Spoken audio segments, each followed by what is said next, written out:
Fala pessoal, beleza? Tudo tranquilo, galera? Vamos trabalhar um pouquinho, estamos indo para a reta final do conteúdo. Espero que vocês estejam focados aí, estejam gostando das aulas.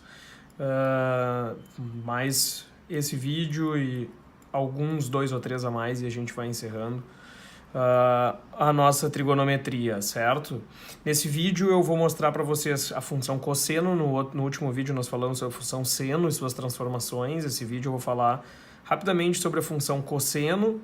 Valem para a função cosseno as mesmas coisas, os mesmos tipos de transformações que já fizemos para seno. Então, se eu somar na função cosseno, o gráfico sobe; se eu subtrair, o gráfico desce; se eu multiplicar o x, comprime por 2, por exemplo, ou se for por 1/2, alonga. Então, as transformações que eu falei no vídeo passado, elas continuam funcionando exatamente igual com relação à função cosseno. O que muda é o gráfico da função cosseno. Então, o gráfico da função seno é o que nós vimos na última, e agora nós vamos ver o gráfico da função cosseno. Então, são 2 funções trigonométricas básicas que vocês têm que conhecer os gráficos, porque ou vai cair uma ou vai cair a outra. Certamente vão cair as transformações, especialmente na prova da URGS.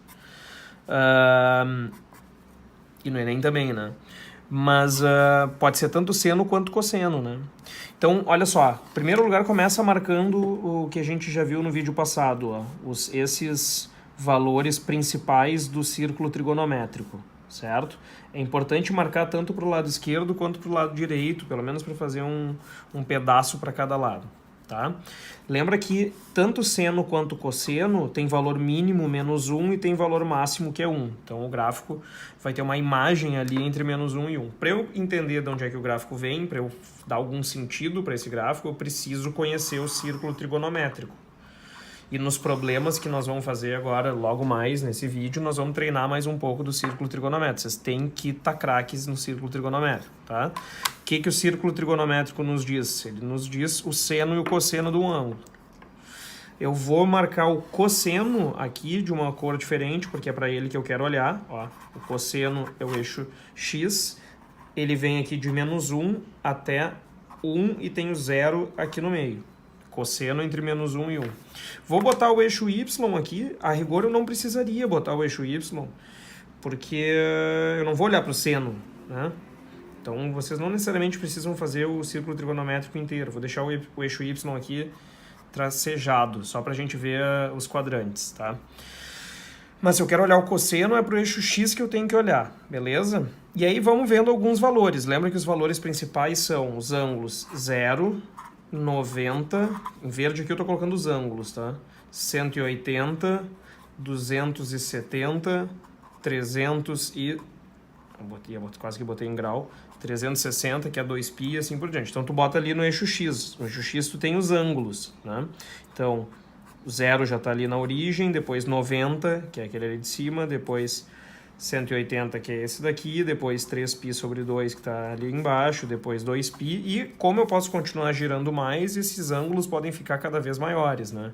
Aqui seria o 5π sobre 2, etc. Esses ângulos são os ângulos que eu encontro caso eu esteja no sentido anti-horário, lembra?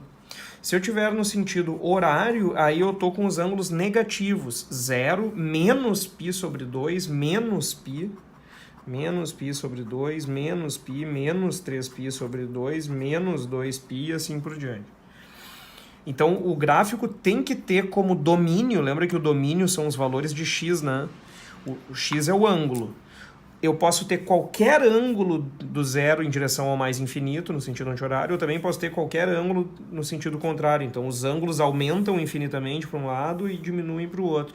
Por isso que o domínio disso aqui tem que ser, com certeza, todos os números reais. O gráfico vai de menos infinito até mais infinito, certo? Aí vamos pegar os principais valores. Pode fazer uma tabela, se tu quiser. Tem gente que faz tabela, tem gente que não faz. Não vou fazer tabela, muito primeiro ano do ensino médio. Acho que dá para ser melhor que isso. Vamos escrever assim, ó. O que acontece? Quero desenhar o gráfico da função f de x igual a cosseno de x, beleza? Essa é a função com a qual eu estou trabalhando. O que acontece se eu trocar o x por 0? Quem é a f de 0? Vai ser o cosseno do 0. Se eu trocar o x por π sobre 2, que é aquele valor de x ali, que vai ser a f do π sobre 2? É o cosseno de π sobre 2. Depois, se eu trocasse o x por π, que aí seria f do π, o cosseno do π. Bom, na prática, quando eu estou substituindo os valores do x, eu vou ter que ver o valor do seno e do cosseno de cada um. Então, f do zero, quando o x é zero, que é o cosseno de zero? Ângulo zero, onde ele está, o ângulo zero? O ângulo zero é esse ângulo que eu estou marcando aqui em verde, certo? Quem que é o cosseno aqui no zero? O valor do cosseno é o valor da coordenada x, certo? Quem que é o cosseno do zero? O cosseno do zero é 1. Então isso quer dizer o quê? Isso quer dizer que no gráfico aqui, quando o x é zero, o y é 1. É isso que eu estou encontrando. Eu troquei o x por zero e encontrei 1. Quando o ângulo é zero, o cosseno do ângulo é 1. O x aqui significa o ângulo, θ, ou x, né? E isso aqui é o cosseno do ângulo. Então o gráfico tem que começar aqui, passar por ali, ó, botar em outra cor aqui. Ele tem que passar pelo 1 ali em cima. Agora, o que acontece ao longo do primeiro quadrante? É isso que vocês têm que entender. Ao longo do primeiro quadrante, o ângulo vai aumentando, ó. Imagina que eu estou pegando ângulos, estou abrindo os ângulos. Imagina que isso aqui está girando, como se fosse um ponteiro, girando no sentido anti-horário, até chegar ali no 90, ó. Então esse ângulo saiu do zero e ele foi até 90. O que veio acontecendo com o cosseno do ângulo? Na medida em que o ângulo foi aumentando, o cosseno do ângulo é o valor do x aqui. Então o cosseno do ângulo, na medida em que o ângulo está aumentando, esse cosseno que inicialmente era 1, ele diminuiu, até no momento em que o ângulo chegou em 90. Quando o ângulo chegou em 90, o cosseno aqui embaixo passou a ser 0. Então o cosseno era 1, ele veio diminuindo em direção ao 0. E significa o quê? Significa então que ao longo do primeiro quadrante, o cosseno é decrescente. Ele começou sendo 1, quando chega ali no 90, ele passou a ser 0. Então quer dizer o quê? Quer dizer que ali no gráfico, ó, quando o ângulo é π sobre 2, o cosseno é 0. É esse ponto aqui. E aqui, ao longo do caminho, esse cosseno veio diminuindo do 1 até o 0. Então, o que está mostrando aqui naquele gráfico é uma informação daqui do círculo trigonométrico. O que está dizendo é o seguinte, aqui no primeiro quadrante, ó, entre 0 e π sobre 2, entre o ângulo de 0 e o ângulo de π sobre 2, o cosseno decresce. O valor do cosseno está decrescendo. É isso que está dito ali. Agora, o que vai acontecer no segundo quadrante? Ó, imagina que o ângulo vai abrindo ainda. Ó. O ponteiro está girando. Quando o ponteiro está girando, ele vai do 90 até o 180. Ó. Chegou aqui no 180. O cosseno aqui embaixo continua diminuindo. Ó, até chegar aqui no menos 1. Então o cosseno vinha do 1 até o 0 e agora ele vem do 0 até o menos 1. Então no segundo quadrante o cosseno ainda está diminuindo. Ó. Deixa eu botar aqui. Quando o x é π, cosseno de π, que é aquele ali, deu menos 1. Então o ponto está ali embaixo. Ó. Aqui. Quando x for π, o y é menos 1. E o valor do cosseno está caindo. Ainda. Então ele caiu do 1 até o 0. Ele continua caindo do 0 até o menos 1. Agora o cosseno vai começar a aumentar. O cosseno, vejam como não dá para confundir, não tem nada a ver com o eixo y isso que eu estou fazendo. É tudo com relação ao eixo x. Ó, o ângulo continua girando. O que está acontecendo com o cosseno? Ó, ele estava próximo do menos 1 e agora ele está voltando em direção ao 0. Quando chegar aqui embaixo, ó, no 3π sobre 2, voltou a ser 0. Então aqui o cosseno está aumentando. Ele tinha vindo do 1 até o 0, do 0 até menos 1, agora ele voltou do menos 1 em direção ao 0. Então o cosseno aumentou daqui, que é menos 1, até ali, que é o 0. Vocês estão vendo que na prática, galera, a curva é igual à função seno. Só que a função seno como se ela tivesse deslocada. Mas o formato acaba sendo exatamente o mesmo. E depois, olha aqui, ó. Continua o ângulo aumentando até chegar aqui no 2π. E aí o cosseno, ó, voltou a aumentar de 0 até chegar na posição de 0 que ele estava aqui, até chegar à posição que ele estava no início, que é 1. Então, quando o ângulo é 2π, o cosseno voltou a ser 1 ali em cima. Então, esse intervalo aqui que vai de 0 até 2π, esse intervalo que vai de 0 até 2π é o período, né, que corresponde à volta inteira ao longo do círculo trigonométrico. Se eu continuasse girando, isso aqui ia repetir. Ia começar a cair ali como estava ali no início, ia repetir o processo ali para baixo. E a mesma coisa, se eu girar ao contrário, vai acontecer o contrário. Vai ter a continuação, digamos assim, da curva, né? Então, a gente vai ter uma curva que é, assim como a função seno, e a gente já discutiu isso no outro vídeo, é uma curva que é infinita para os dois lados, né? Ela continua infinitamente para os dois lados. Essa aqui é a função cosseno, que vocês têm que saber. Ela é diferente da função seno, porque a função seno passava na origem, a função cosseno passa no 1. Na prática, a função cosseno é um deslocamento da função seno. É como se a função seno estivesse deslocada para o lado, né? É uma translação horizontal. Então, elas têm o mesmo formato, elas só estão posicionadas diferentemente no plano cartesiano. E aí, de novo, galera, vamos lembrar das principais informações. São 4 as principais informações que vocês têm que dominar com relação a funções trigonométricas. Primeiro, o domínio que eu tinha escrito lá em cima é a mais básica, né? O domínio são os valores de x, beleza? Bom, mas aí vamos para as 3 que são as mais problemáticas. A imagem, que não parece ser difícil, porque assim como na função seno, o gráfico todo está entre -1 e 1. Então, é um intervalo fechado entre -1 e 1, fechado porque o -1 e o 1 estão incluídos, né?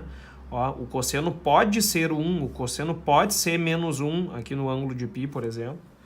Então, o -1 e o 1 estão incluídos. A amplitude, que é a segunda informação importantíssima, a amplitude pode ser vista tanto com relação a um ponto máximo quanto com relação a um ponto mínimo. A amplitude pode ser vista aqui, ela vale 1, pode ser vista aqui, ela vale 1 também. Então, a amplitude da função cosseno é igual a 1.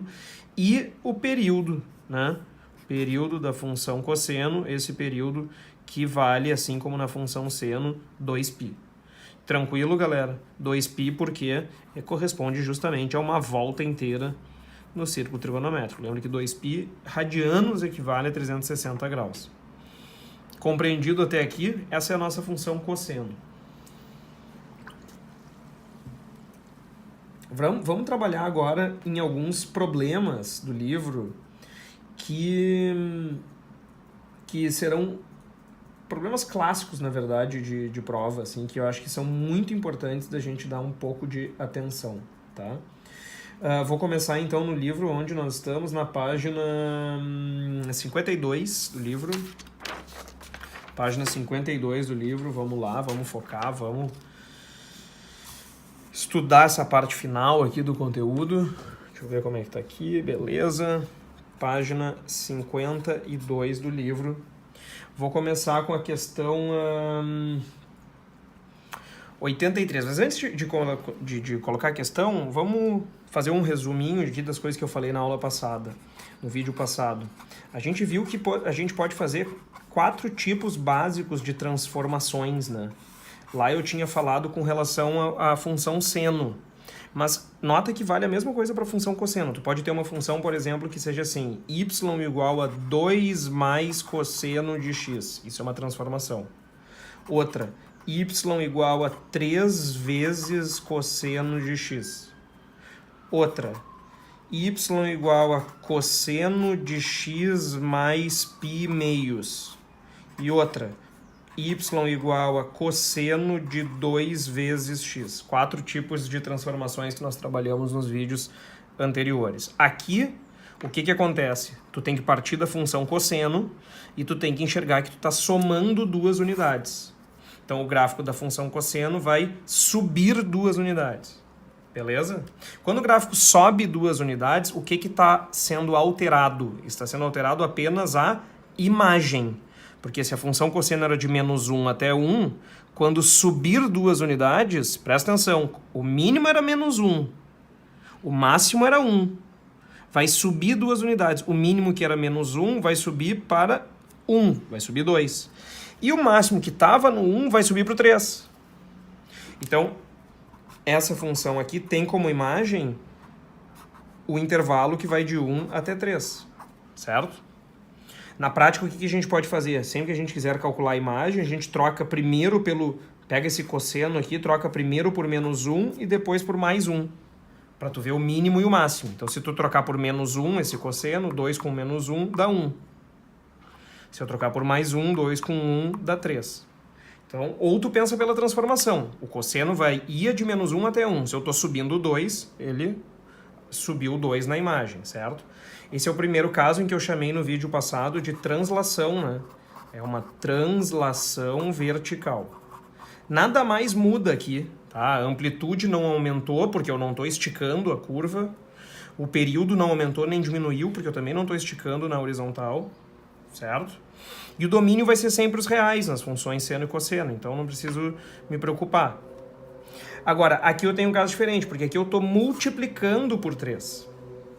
Aquela imagem que era de menos 1 até 1, ela alonga, a gente viu no vídeo passado. Ela vai passar a ser de menos 3 até 3. De novo, tu pode fazer esse macete aqui. Troca por menos 1 e troca por mais 1. Vai dar menos 3 até 3. A imagem dessa função é de menos 3 até 3. Ela ficou alongada. Claro, aí mudou, né? O que mudou aqui?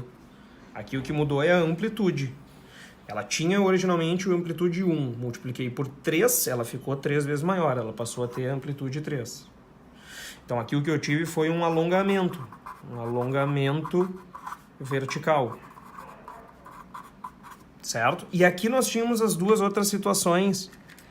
Primeiro, essa em que eu estou somando um determinado valor no x. Quando eu somo um determinado valor no x, a gente viu no vídeo passado, o que nós vamos ter é uma translação, só que na horizontal e no sentido contrário. A curva vai andar no sentido para a esquerda, certo? Então, aqui eu vou ter uma translação horizontal. Uma translação horizontal. Que não muda a imagem, não muda o domínio, e não muda a amplitude e também não muda o período. Simplesmente mudou a posição que essa curva está. Mas eu não mudei as características internas dessa curva aqui. Só que eu quero lembrar, é uma translação horizontal para a esquerda. Certo?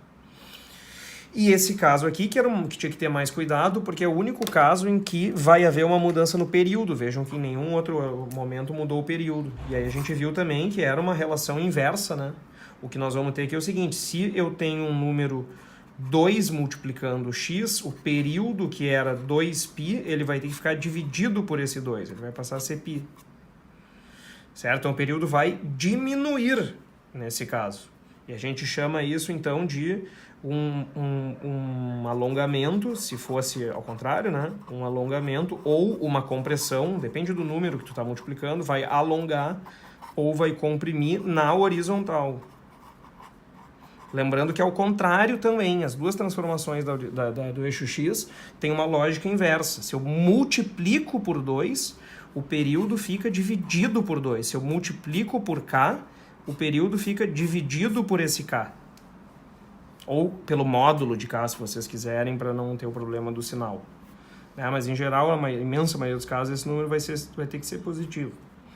Então, esses são os 4 tipos básicos, e a gente vai ver depois no último vídeo ainda, eu vou falar um pouco mais sobre módulo, mas são os tipos básicos de transformações. Então vamos pegar, por exemplo, a questão 83. Olha o que diz a questão 83 da página 52. O período da função f de x igual a cosseno de 2x sobre 3. Eu vou botar assim, ó, para ficar mais claro. O período da função f de x igual a cosseno de 2/3 de x, ou 2x sobre 3. O que eu tenho que enxergar? Eu tenho que ver que essa função aqui é uma transformação da função cosseno, que a gente acabou de ver. E é justamente uma transformação desse último tipo aqui, ó. Eu peguei a função cosseno original, que era cosseno de x, lembrando que tudo isso é com base na função cosseno de x, que foi o que eu desenhei na folha anterior. São transformações em cima daquele gráfico. Eu peguei a função cosseno de x e eu multipliquei o x por 2/3 nesse caso. Bom, tem que mudar o período. E é justamente a pergunta da questão é qual é o período dessa função. Bom, tu tem que lembrar que é uma relação inversa, só isso. Relação inversa. Se o x foi multiplicado por 2/3, o período que era 2π, ele tem que ter ficado dividido por 2/3. É só isso. Então, o valor que multiplicar o x lá vai ter que estar dividido aqui. E aí é cálculo, né? Copia a primeira, 2π, e multiplica pelo inverso dessa daqui de baixo. O inverso de 2/3 é 3/2. 2π vezes 3/2, esse 2 vai acabar cancelando com esse. Portanto, a resposta tem que ser 3π, que é o que está na letra C. Foi? Tranquilo? Sim ou não? Mais ou menos. Muito parecido com isso o que aparece, por exemplo, na questão 85. A questão 85 é bem boa para chamar atenção. A URGS, por exemplo, gosta disso aqui. Eles fazem uma coisa tipo assim, ó, f de x igual a 4 vezes cosseno de 1/4 de x mais 3. Botam uma função aqui absurda, a galera fica apavorada. Parece ser uma coisa muito difícil, né? Percebe que essa função aqui traz várias transformações, digamos assim, acumuladas, né? É como se eu tivesse partido da função cosseno original e tivesse feito várias coisas com ela. É como se eu tivesse começado com a função cosseno original. A gente normalmente olha de dentro para fora. Eu poderia ter pensado assim, peguei a função cosseno e comecei multiplicando x por 1/4. Depois que eu multipliquei o x por 1/4, eu somei um determinado valor ali do lado, somei 3. Depois que eu somei 3, eu ainda fiz uma multiplicação por 4 aqui fora. Ou seja, eu fiz várias transformações para sair lá da função cosseno e chegar aqui nessa do final. Eu peguei a função cosseno, eu multipliquei o x por um determinado valor, então aqui eu fiz uma coisa parecida da questão anterior, ó, que tem que ter mexido no período. Depois eu somei um determinado valor aqui dentro, que significa que vai ter andado para a esquerda, que não mexe no período.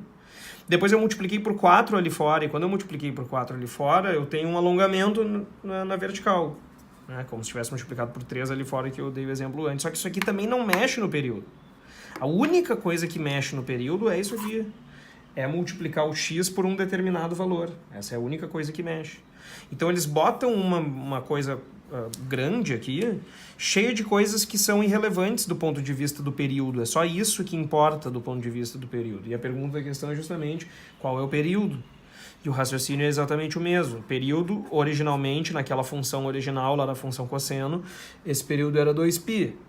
O que eu fiz com x? Multipliquei por 1/4. Então, o período tem que ter ficado dividido por esse 1/4. Ou, se tu já quiser inverter, é 2π vezes 4, né? Porque se o x foi multiplicado por 1/4, o período ficou multiplicado por 4, que é o inverso do 1/4. Então, um jeito diferente de pensar a mesma coisa, e aí esse período, no fim das contas, deu 8π. 8π, que é o quê? 8π, que é a letra A. É isso? Questão 85, letra A. Se a gente der uma olhada agora na questão 87, eu acho que é interessante. Ela mistura seno e cosseno na questão 87, mas aqui não é do ponto de vista tanto do gráfico, até poderia ser. Mas eu prefiro fazer esse tipo de questão aqui, página, desculpa, não é 87, é 52. Página 52. Mas na questão 87 eu prefiro fazer pensando no círculo trigonométrico. Então a questão faz várias afirmativas ali sobre determinados ângulos. Ó. Os ângulos são o ângulo de 200 graus, que aparece ali em várias das afirmativas, depois o ângulo de 230 graus, que aparece ali também, depois o ângulo de 300 graus.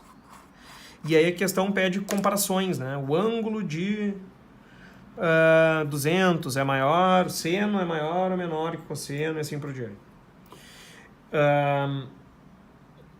Eu vou fazer aqui, na verdade aqui são todas sobre seno, né? Vamos primeiro fazer essa daqui sobre seno, que eu acho que é útil também. Eu vou fazer aqui o círculo trigonométrico para a gente poder usar ele como referência. Depois a gente faz a outra ali que envolve cosseno, acho que tem uma mais para baixo. Vamos usar ele como referência. Eu quero comparar os valores de seno desses ângulos aqui, ó. Lembra que seno, que a gente viu no vídeo anterior, seno é no eixo Y. Isso aqui é o seno do ângulo, que é no mínimo -1 e no máximo 1, e que aqui no meio vale 0, certo? A rigor, eu só precisaria do eixo Y para ver seno. Eu não preciso botar necessariamente o outro eixo. Eu posso marcar os ângulos, se eu quiser. Aqui no início é o 0, depois ali é o ângulo de 90 graus, depois aqui do outro lado é o ângulo de 180 graus, depois aqui embaixo é o ângulo de 270, ali volta por 360. Certo? Posso fazer um tracejadinho aqui, mas na prática a gente não vai usar o eixo X para nada, tá?